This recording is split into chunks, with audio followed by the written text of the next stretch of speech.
Hi, I'm Dave Gebroe.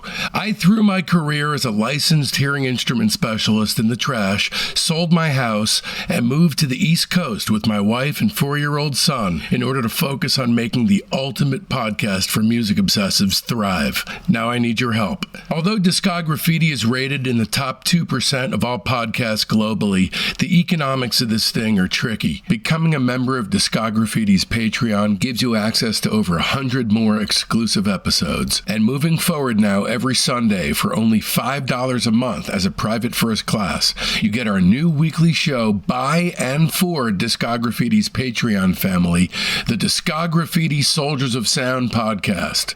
As a lieutenant, you get an ad-free, substantially elongated director's cut of every episode. And you'll be getting the shows a few days earlier than the general populace, which is designed to make you feel even more special than you already are. So when you become a major, you'll be getting access to the ultimate director's cuts of all our sprawling, super deep dive episodes. As far as I'm concerned, these super cuts have absolutely everything that was meant to be heard. Plus, you get yours before the lieutenants get theirs. But that ain't it.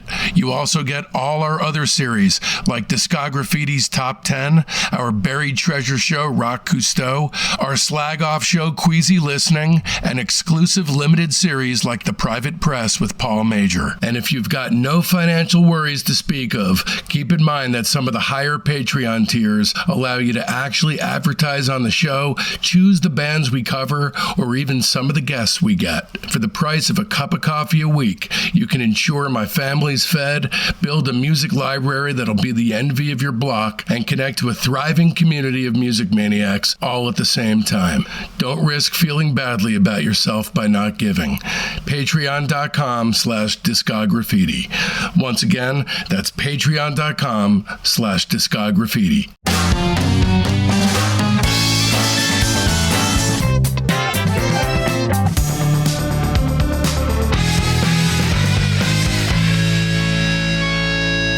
Welcome to Discograffiti, the music obsessives podcast that gives freaks like you and me the chance to connect with a brotherhood obsessed with rating the entire discography of every single artist and band that ever mattered. I'm your host, Dave Gebroe, and with 3 to 4 episodes each week, you're going to gain a comprehensive knowledge of an act's history and output in the time it takes to listen to one album. Each new guest swings a hard left into an area you either had no idea you needed to know about or know all about and can't believe you're not alone out there. I support a wife and a 5-year-old son with Discograffiti as my sole source of income. So if you love the show and this episode, please Venmo me a tip at David-Gebroe. That's Gebroe. My guess is you probably stuff $1 into a tip jar when you buy a muffin. Please then, gauge the worth of this podcast side by side with simply being handed a muffin. It'll be completely crucial to this show to receive even $1 from you right now. My family and I thank you. And in this episode, we'll be turning our spray cans on Cindy Lee's Diamond Jubilee, along with our special guest, Joe Kennedy. Coming up, we've got Tom Morello rating the MC5, a career-spanning interview with the Beatles' Pete Best, Robert Schneider rating the Strawberry Alarm Clock, and a massive, many-guested launch into the Beach Boys' entire catalog. So don't miss out. Open up your listening app right now and subscribe. And away we go then! Tonight's guest is the ever-legendary and seminal beginner kicker-offer, the originator of it all, alongside myself, the great Joe Kennedy. Hey, what's up? Good to be here. Thanks for joining me today, my friend. This is a special episode that does not go through an entire discography. We're here to talk about Cindy Lee, specifically the newest record by Cindy Lee, the day that the Pitchfork review came out, which was April 12th, 2024. Did you read the review on that day? I may have. I think you told me about it, and then I saw it like the next day or something. Okay, so I can't say that I'm a daily Pitchfork reader. I'm a begrudging daily Pitchfork reader, and I typically skip most of the reviews now because they're about a lot of completely irrelevant records. But once in a while, they do get it right. And 4 years ago, they gave a perfect 10 out of 10 score to Fetch the Bolt Cutters, which is a brilliant record. And hopefully Fiona Apple will be on the show. But a couple months back, reading that Pitchfork review, I thought it couldn't possibly be this good, but I immediately wanted to check it out because of the description of it. It sounded fucking batshit crazy. It's 32 songs. It's called the double album, but really that's a triple album because it's 2 hours and 2 minutes long, and it's not even available in a physical edition, nor is it on streaming. You said physical addiction. I did say addiction? Yes, you did. Wow. There's no records that are currently released. Apparently later on that's going to happen. It's not on streaming. This thing can only be procured in one of two ways. Either to check it out on YouTube as a one-track thing where you kind of have to typically guess where you are in the course of things, and talk about jarring when the ads come up because you're basically in another world when you're listening to this thing. Yeah, I can't listen to music like that. Or you download WAV files from his GeoCities-based website, either for free or you give him a $30 donation, and that's it. It's one of those. Which I had great difficulty getting them at first. My computer just did not want to. Maybe it was. And like you were traffic. pissed. Maybe. Well, yeah. I found it I was kind of pissed. I wouldn't say I was pissed. It was a curious, this shouldn't be how I get music. It was sort of that sort of thing. I think it was just a little kind of a glitch in the system because of the timing. I think I probably was getting it at the same time a lot of other people were, so maybe that had something to do with it. Yeah. I went back and listened to all of their records because that's the pronoun that... Right. It's Patrick Flegel, who was in Women, which was a great band. They had 2 records. I went back and re-listened to those records. People loved the second record more. I actually prefer, I believe, the first record, but I like both of them. And there's aspects of the haunting Tascami aesthetics that are implanted already in the Women's kind of music. Then they broke up, I believe it was 2012, and Cindy Lee, who I had never heard of, just, bad luck in terms of, me never having crossed paths with an introduction, but Cindy Lee has released a number of records. None of them are like this. There's moments that are like this. One aspect of all the prior records that the new one does not have is a noisy dissonance that would poke its head up in between the moments of beauty that Flegel has since characterized as their fuck you dad music. And that's been sucked out of the presentation this time around, which is a good thing. Some of the touch points, and, it's probably tired to hear by this point because you've probably heard it all, but Velvet Underground, girl groups of the 60s and 50s, Spectre pop, Midwestern AM dial, middle of the night, suicidal country music, Spacemen 3. What are some other ones that poke their head out of the firmament? I think to me, early 2010s, Bradford Cox, Ariel Pink is maybe a little bit of a touchstone. Anything with a lot of reverb. It's not really a lo-fi recording. It sounds like it was probably done in a computer and not done with an intentionally lo-fi aesthetic. It just has a homemade, very bedroom quality to it that is not really quite the same thing as lo-fi. And the vibe on the whole thing, although I have to say, I'm not really honing in and listening to the lyrics. First time I sat down and listened to this thing, gargantuan as the thing is, at a whopping 2 hours and 2 minutes, the second it was over, I started again. Mm-hmm. I have not had that same experience of binging it. I have kind of skipped through it a bit and kind of try to take it in small chunks at a time. It is a lot of information to take in. And it doesn't really jump all over the place style-wise. It's sort of pretty consistent in theme, but does have... feel. I mean, that's the main thing, is the feeling that courses through and reverberates from this entire piece of work is something's lost, it's gone forever, and it's never coming back. Right. That's what I get from this. Don't know if that's what the intention was.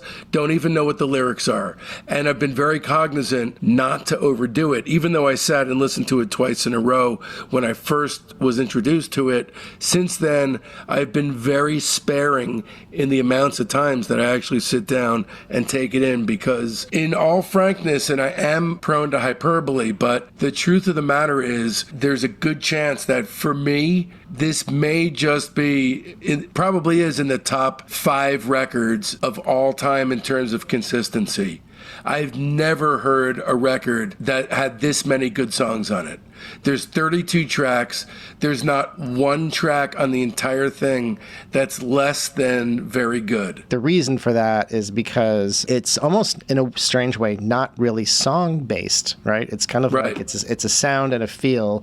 So it's almost, in a way, has the effect, even though it is songs, and they're very recognizable conventional song structures, but it has the feel kind of more of like an ambient record or something, where it's like just the living in the space of the record is kind of its charm. So some of the songs that aren't maybe quite as well fleshed out or that aren't as hooky still have that atmosphere and still have the feeling of the record throughout them. So I think that's what gives it that sense of consistency. It never breaks character. And because of that, in an almost maddeningly genius move, it's almost beyond criticism, because you're inhabiting a space and the space is perfect. There's nothing wrong with the space. Yeah. So in that way of thinking, there's nothing wrong with the songs. You know, there's, for example, Le Machiniste Fantôme is a gothic 1-minute processional sort of interlude. It's not even really like a song, but I wouldn't take it off. You know, I could point to, they could have done this to lop off a couple songs to make it more easily digestible. But the honest truth is, there's nothing that I would really say is worth throwing away. What are you going to do? Prune it from 32 tracks to 27 tracks and have 5 bonus tracks? Well, I also think the length of it and the scope of it, there's a couple other records that come to mind where that also works in its favor.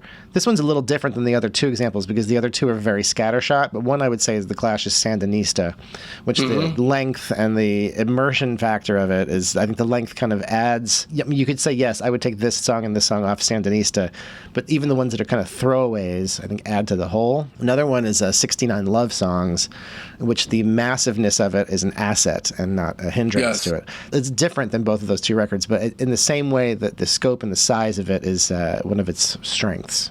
I would say it's a little bit closer to the former. I would say Sandinista, you know, the more ambient sort of stuff on that, like Mensforth Hill and some of the, you know, ridiculous experiments on that are almost more crucial than the songs. Yeah, agreed. I think that's kind of what I was getting at. And so tracking what's been going on with him has been part of the process.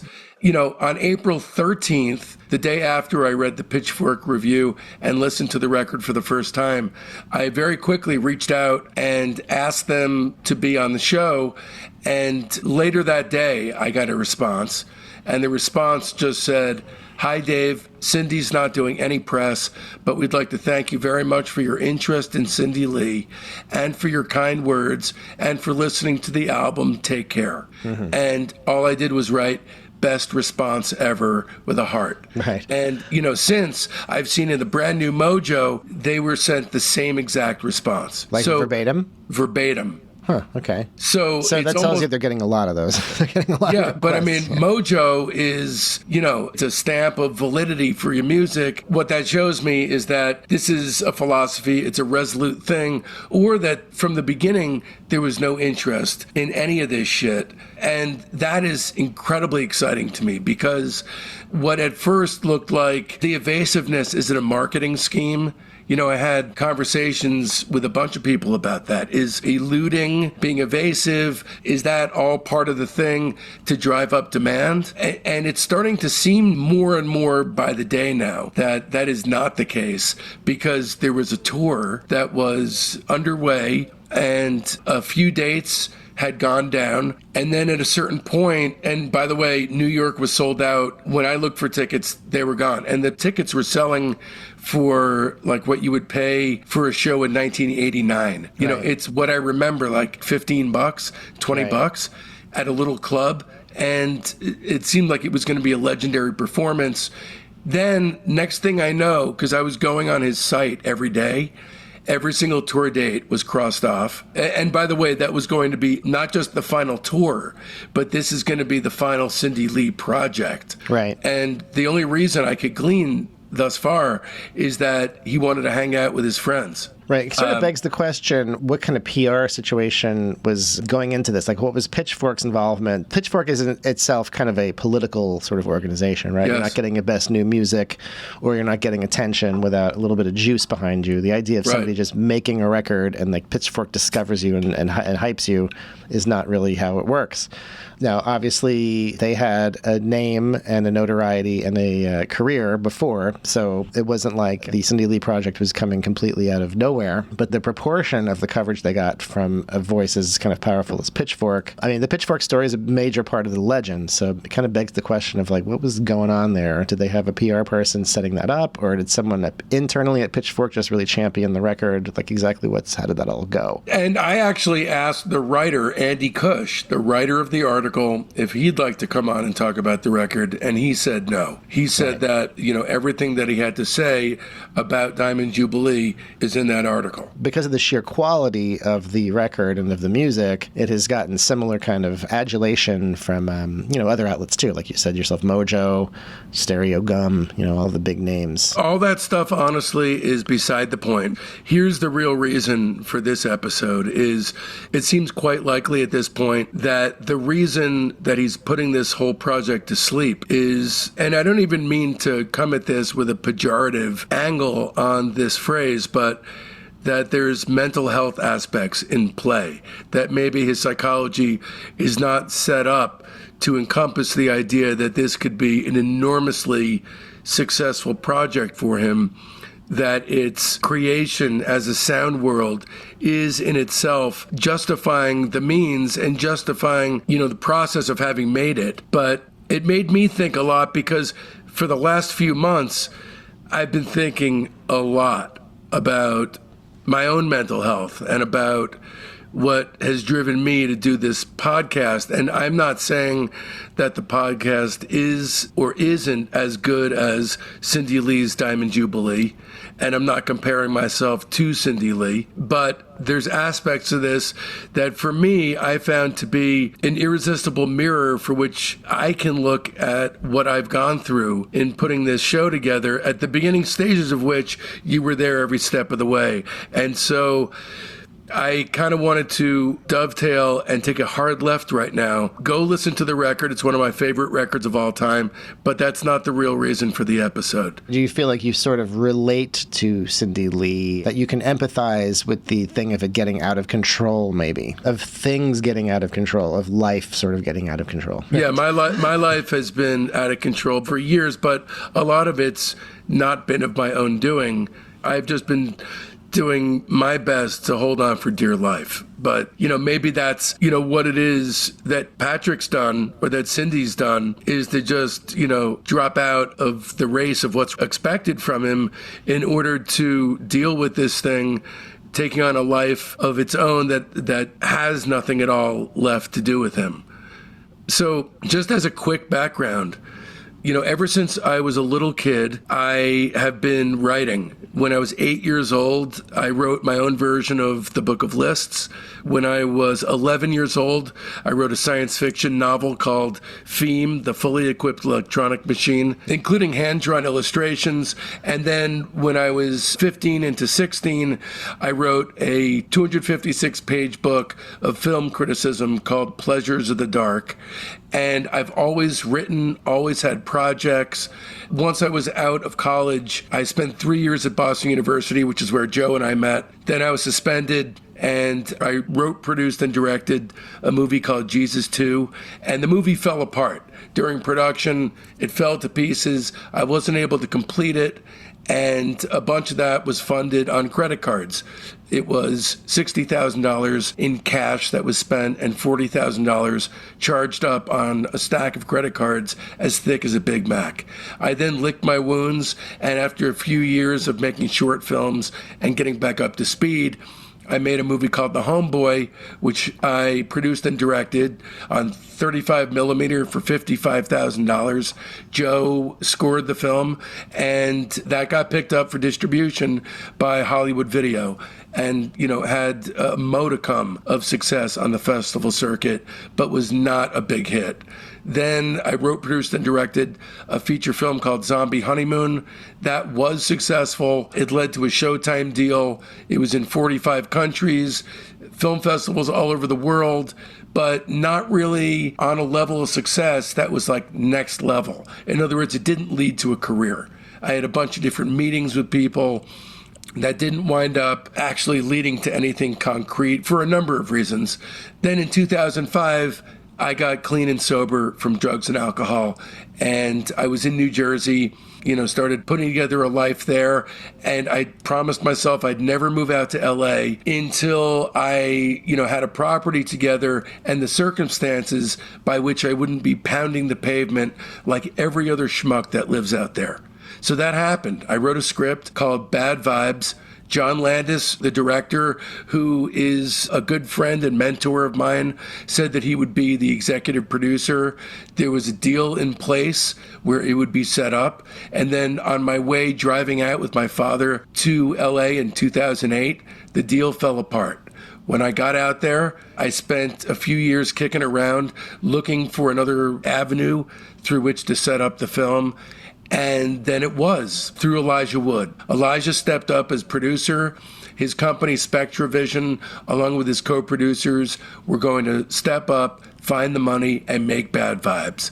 And then time kept going and going and going, and nothing. There were some possibilities that sprung up, and then they would dissolve just as quickly. Things looked like they would happen, and I was getting ready to tell the bosses at the place at which I worked, at whatever point it was, and then it never happened. And so I met my wife. I said, fuck this. I kind of feel like a loser just sitting around waiting for money, which, yeah, Orson Welles did that, but I'm not Orson Welles.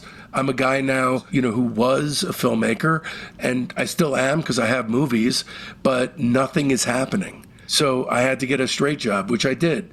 I learned how to be and got licensed as a hearing instrument specialist, testing for hearing loss and selling hearing aids, mostly to the octogenarian and nonagenarian set. And around that time is when I was diagnosed with type 1 diabetes. My wife and I were trying to have a kid. We had 7 miscarriages. And out of all that insanity, my amazing son, Mason, was born. And then 6 months later, I got kidney cancer. The kidney cancer was removed successfully. I was then immediately re-diagnosed with severe spinal stenosis. I had enormous pain in my neck and upper back. Then I had a surgery in the front of my neck. And then, as a lot of you know, because I've talked about it on the show, 13 days later, something like 13 days, everything backfired. I had enormous pain, and I couldn't use my left arm almost at all. It was almost completely dead. And it turned out there was something called a seroma, a pocket of fluid that was in my airways that threatened to kill me if I didn't get emergency surgery, like right at that moment. And that was New Year's Eve going into 2020.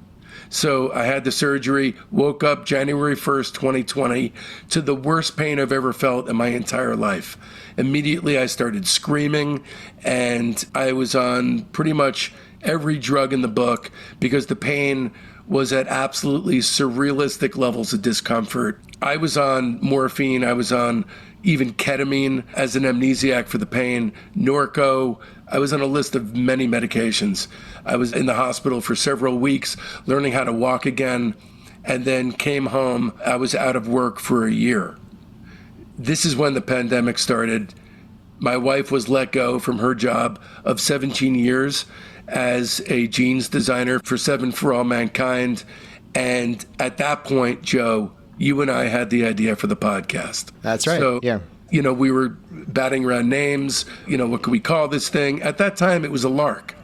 It was going to be kind of the tail end of the pandemic as it was kind of winding down a little bit. Yeah. Well, I mean, we had the idea, but then we didn't wind up actually recording anything for quite a while because you and I weren't in the same room for quite some time. We were hardcore with the masking thing and the bubble, but you were even more conservative. Yeah, probably. But then you and I started doing it. We started recording, and again, it's still a lark. We're still kind of doing it for our friends. We're barely marketing it. We had a PR guy who was helping us. He was the only one that was really posting about it. I think we thought it would just take off on its own or something. I had no idea I don't remember what I was thinking, honestly. But, what had started happening during that time period, I have chronic pain now. Now I am no longer clean and sober. I have weaned myself off of opiates, but I'm smoking weed around the clock to deal with the pain, using a lot of gabapentin and just doing my best, basically, in an unfair situation. At the time, my blood sugar was out of control, too, as a diabetic. I had terrible insomnia. I was waking up in the middle of the night, typically between midnight and 2 in the morning, and I'd be losing blood because I had an internal hemorrhoid that was making me bleed every morning. So I had anemia too, which meant that I had no energy. I would drink an entire French press of coffee every day, and it wasn't doing anything. I felt no different after drinking an entire French press than I did before. During this time, I just remember being dazed at 2, 3 in the morning, working on the podcast. I remember having discovered Paul Major and listening to a lot of Private Press records. I remember being excited about the podcast, and I remember that slowly but surely it was taking over. In other words, I had finally gone back to work, and I was wearing 3 masks at work. At this point, this is like November, December 2020, and I was kind of out of my head. I was still using a lot of marijuana, vape pens all over the place, dabbing. The limit of what I could get away with gabapentin, which was 3,200 milligrams. And around November or December, it was around the time that we did the interview with Don Randy. I was on my inversion table, and my son flipped me over. He was 1 or 2, didn't know what he was doing. And I fell off the inversion table, flat onto the crown of my head on concrete. And I remember running around my backyard, cradling my head in my hands, screaming at the top of my lungs, thinking that I'd broken my neck. I went to the hospital that night, and they gave me a Norco. And I remember from that point forward, making a conscious decision. The pain, the insomnia, the bleeding, needing to be the sole breadwinner for a wife and a 1-year-old at home, while having discovered my passion doing Discograffiti with my best friend, as I was, being forced to go back to a job I no longer connected with. Around that time, I made a conscious decision to do opiates several days a week on non-adjacent days. I would never do it 2 days in a row. I felt validated and justified because it was the only way for me to get any relief, to distract myself from what I was going through, was to take what I would think of as physiological vacations. It was to be clear, they were prescribed to you. They were legitimately prescribed to me. It was MS Contin, which is a long-acting form of morphine, and Norcos. And I would do it 2 or 3 times a week. And those were the days where I felt, like it was bearable. And I would typically try to time the usage of the drugs to the days where I may need them the most, where I was the busiest, my schedule looked crazy. If we had an interview that I really needed to be on for, and I had gotten, sometimes I'm getting as little as 1.5 hours of sleep. Sometimes no sleep at all. Yeah, looking back at it in retrospect, I think that was a big part of, I don't know how you're sleeping these days, but I was always blown away by how little you would sleep during that time. And it wasn't my choice. Right. I could set my alarm clock for any time, and I would wake up before that time. I would set it for 3, I'd wake up at 2. I'd set it for 2, I'd wake up at midnight. Yeah, So, right. I remember thinking that, like, who wakes up at 1 a.m.? Like, that's very strange, you know? yeah, and there's people who do and have no problem with it, and I'm not one of those people. Right. So it was somewhere around the Bob Mayer Replacements episode and the Andrew Sandoval Monkeys episodes that we started getting an audience. Not a huge one, but it started growing. Mm-hmm. You know, there were people that we didn't know who were listening. The show was growing. And I read, it's funny, the book that you told me you had bought years ago about podcasting. Mm-hmm. You never read it, and I had never read it. But, you know, what we gleaned from there being a book on podcasting is that it's enormously lucrative because, look, there's a book about it. Mm-hmm.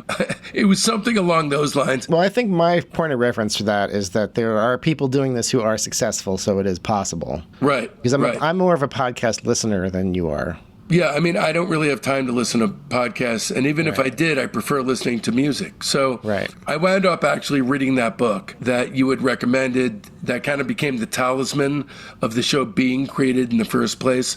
I read the book, and there were a number of mind-blowing oh yeahs. And my daily list of things to do started to grow and grow and grow because now I saw if we just did X, Y, and Z, it'll be successful. All we got to do is do those things.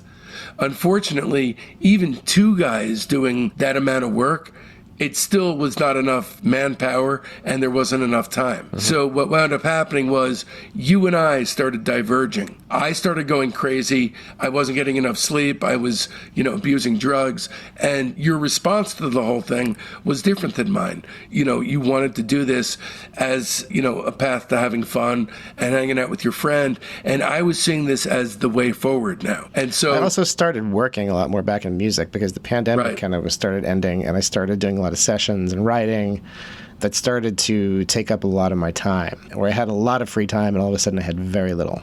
Right.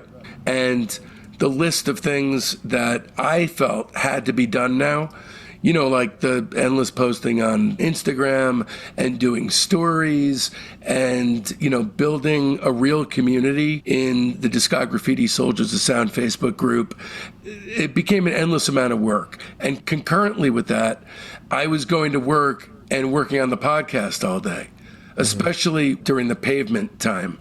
I was really just going to work and working all day only on the podcast. Mm-hmm. And I would wear shirts to work every day. I had 3 shirts made that said, I have an idea, fuck you. And I would wear those T-shirts every single day under my button-down shirt. I wore a lab coat to work, and I would wear that shirt underneath all my stuff under the lab coat. You and I had a splitting of paths. You left the show. I didn't know what I was going to do, but it wound up, obviously looking back, being for the best. We still get to collaborate on the show. We did today, and it's always wonderful. And then around that time, I got a job offer, and it was kind of like the toppermost of the poppermost for hearing instrument jobs. I was flown out to St. Louis to Belltone, which is one of the top companies in the hearing aid space, and they were going to hire me 8 days a month to fly out to different areas around the country to do these events where I'd be testing for hearing loss and selling hearing aids, and I'd be making somewhere between $250,000 to $500,000 a year, working 8 days a month. I was flown there. I walked into that office on morphine. There's 9 guys sitting around a giant table, and I walked in and immediately started talking about the Pavement ratings. and I pull out Anchor, which is, the app that shows how many people are listening to your podcast. And at the time, the chart, it looked like a parody of a business that's going well. They call that a hockey stick. Yeah, the hockey stick, that's what it looked like. It was going straight up. And the guys were like Google-eyed looking at it. And there's like 9 guys sitting around that table. I didn't even leave the room and I had the job. I just remember being at the airport to go home, and I had one of the worst diabetic lows, probably the worst diabetic low I've ever had in my life. I was shaking, and a soda I was trying to buy fell on the floor and exploded all over the place. and I could barely talk. It was just a nightmare, and it felt like an omen, as far as, flying away and being by myself and being away from the people I love and care about. What happened was I went back to California, and without having worked a day at Beltone, I wrote up my letter of resignation. At the time, I was making $500 a month on Patreon. And what that meant to me was proof of concept. It meant proof of concept. If I could just 2x that, and then 2x that, and so on and so forth, I'd be where I needed to be. Mm-hmm. So in January of 2023, my wife and I and my son, we got in our car and we drove across the country to go live with my parents. We also have a home in Vermont, but we were going to stay most of the time with my folks so my son could get to know his grandparents a lot better than he did, and we wouldn't have, a high nut. In California, it was $11,000 just to not starve to death. That's with doing nothing at all. It's just eating and going to bed. We get back to New Jersey, I'm still doing the physiological vacations. At the time that I got back, I did what are now sort of these legendary interviews with Terry Kirkman and Jules Alexander from the association, an amazing 12-hour interview with those guys. And I had finally the surgery on, my rear end, which was a hemorrhoidectomy. 5 days after that, I bled out. I almost bled to death. I made it to the emergency room just in the nick of time. My hemoglobin was at 5.4, 13, that's normal. And at 5, you have a heart attack and die. Mm-hmm. I needed a double blood transfusion, and I was in the hospital for days on round-the-clock Dilaudid, which is an intensely powerful opiate. So then that kickstarts things back in a really bad direction. That summer was extremely difficult for me. I have many, many layers of unprocessed trauma. And during that summer, I was in Vermont when that crazy flood happened. And I remember during that flood, I had, a show taping for the drummer of Deer Tick, doing a show about the artist Bambino. And I should have rescheduled that. Looking back, I should have rescheduled that. And I went ahead with the taping. It seemed like the best idea at the time. And, this is just a byproduct of somebody who's just not thinking clearly. In January of this year, I finally decided, even though I wasn't physically addicted to anything, to go into a drug detox facility. And for 4 days, I stayed in there just to get a break from being under my parents' roof. And, it was just round-the-clock responsibilities, and there's just no way I could have done it without stepping out of my daily routine. Mm-hmm. So, being in the detox, I remember I was basically just editing episodes. I was editing the Mark Robinson series while I was in there.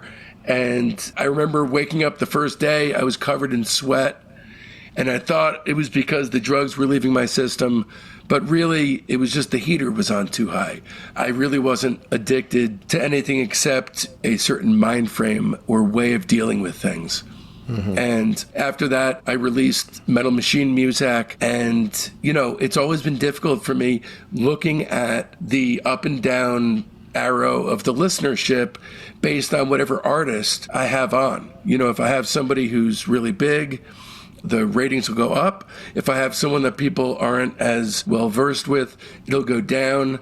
And you'd think maybe that has nothing to do with what I'm talking about, but I gave up everything.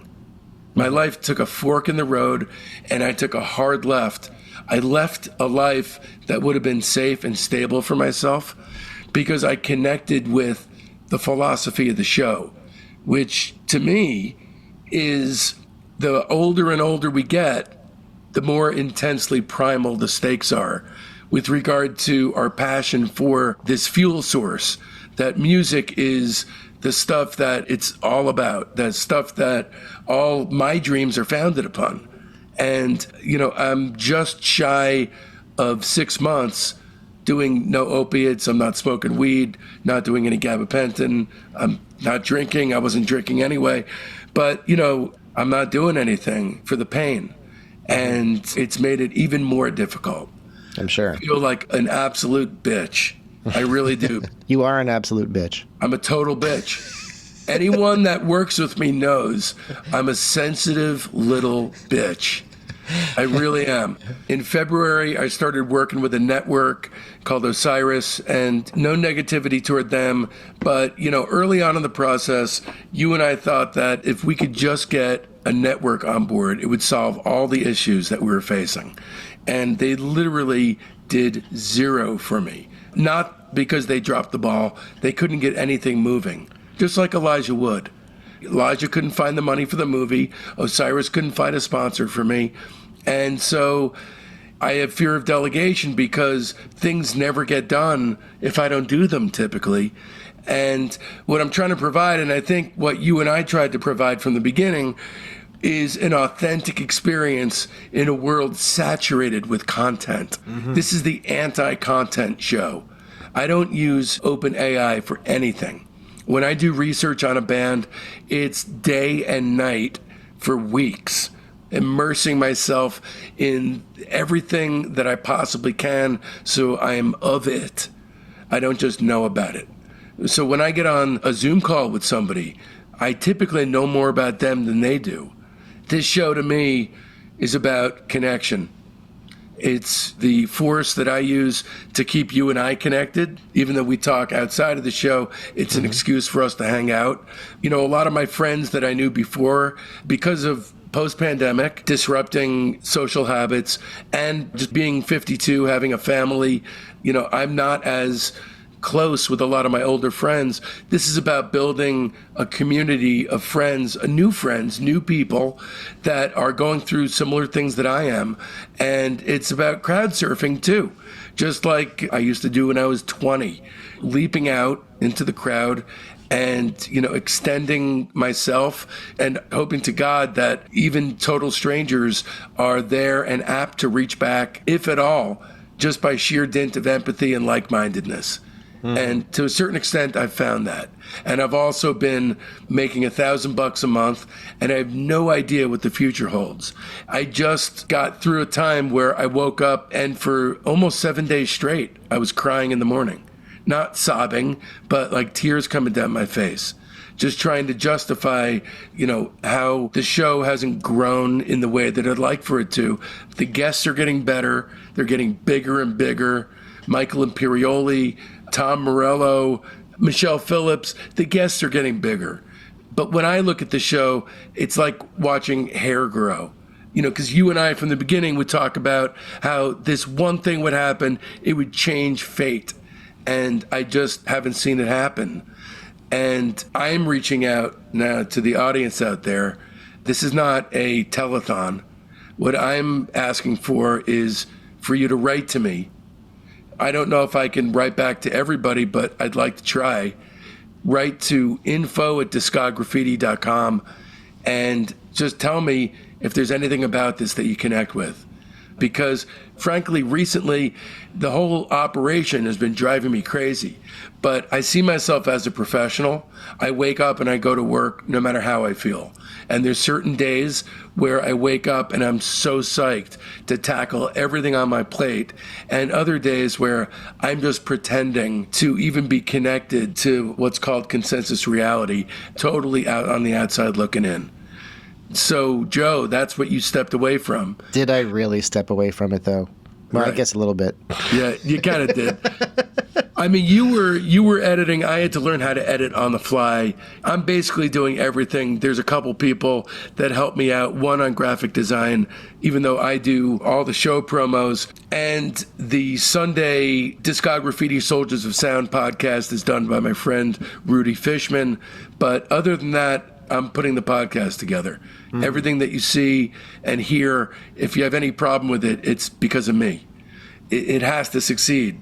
So I think it's a miracle that I'm alive from what I've went through the past few years. And a lot of it I kept hid. I would make intimations on the show about stuff that was going on, but only like breadcrumbs, little piecemeal things, just to provide enough information. Not that I was dishonest, but I didn't want to overshare. But I think it's been tugging at my shirt sleeves a little bit to be honest about this stuff and to have an episode that's cloaked in another episode, like one of those annoying Russian dolls, about, the day-to-day for me on putting this show together or putting these shows together, because it's really like 4 shows a week. Yeah. It's Sunday, Monday, Wednesday, Friday. Well, the show is about you as much as it's about anything else, right? So I think the people who are here on the journey with you are kind of on your side and, are kind of believers in what you're doing. Yeah, but the toughest nut to crack is a lot of people will tune in to the bands they either like or are familiar with. I'll get people who dip in and out sometimes. Some people, they listen to every episode. As a loyalist and as a music obsessive, that's what I would do. I would listen to every episode. When we had been doing it for a little while, the lights started to turn on for me, where it's like, this is going to take a while to build up an audience. There's not going to be like some sort of switch that we flip. And, you hope to, like, every time you get exposed to a new audience, that you keep some of those people. You're not going to keep all of them, but you hope to keep bringing people along with you along the ride. The most annoying thing, though, and I understand why it has to be this way, for example, for the Michelle Phillips thing, people who were mamas and papas obsessives, there was a flood of people that flocked to the show and signed up for the major tier, which is the completely unedited ultimate cut of the show. And that's $20 a month. And then once the series ended, a lot of them scattered to the 4 winds because they heard it all. So, in contrast to what I'm imagining would be the Patreon for a lot of other podcasts, some people come and go, probably with more consistency than other shows. But then there's the throughliners who are there all the time. Right. And a lot of those people who sign up for one thing, they do wind up staying.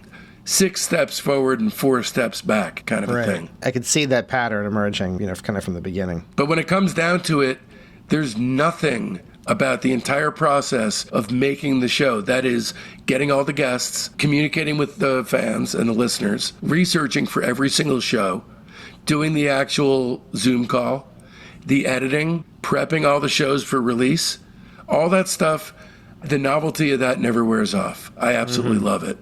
So for that reason alone, I know I'm not giving this thing up. And I know that there's no show that deserves that place on the shelf that is sort of the last word in music obsession and music love than Discograffiti. The vision of this thing has never felt blurry.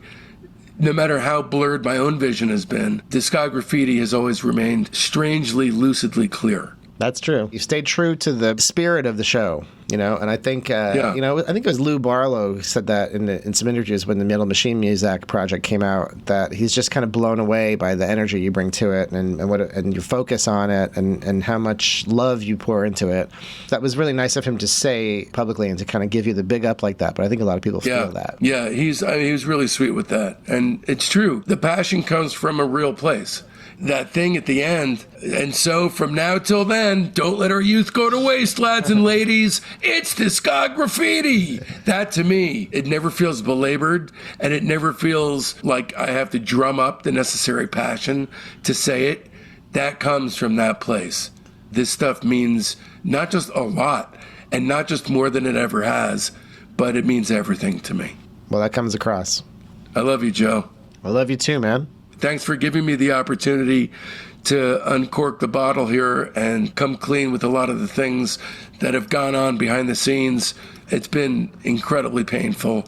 A lot of the show making has been fun, but there's still so much unbelievably unresolved trauma that I have to deal with.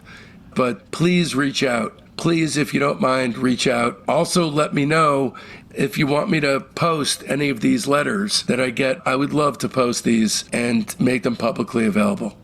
Joe, thanks. And from now till then, don't let our youth go to waste, lads and ladies. It's Discograffiti. All right, that about does it. If you enjoyed this episode, then Venmo Gebroe at David-GEBROE. Please keep in mind this is entirely how I support my wife and 5-year-old son, so don't risk feeling badly about yourself by not giving. Venmo me a tip at David-Gebroe. Okay, here's the week up ahead. This Sunday, our weekly show within a show, the Discograffiti Soldiers of Sound podcast, drops for our Patreon's private tier. These are real people with talent and a burning fire deep inside, just like you and I. Then, come Monday, we've got a very special episode for our Patreon's major tier. It's part 3 of our series about the 4 least fortunate acts that played Woodstock. We are Stardust, we are over.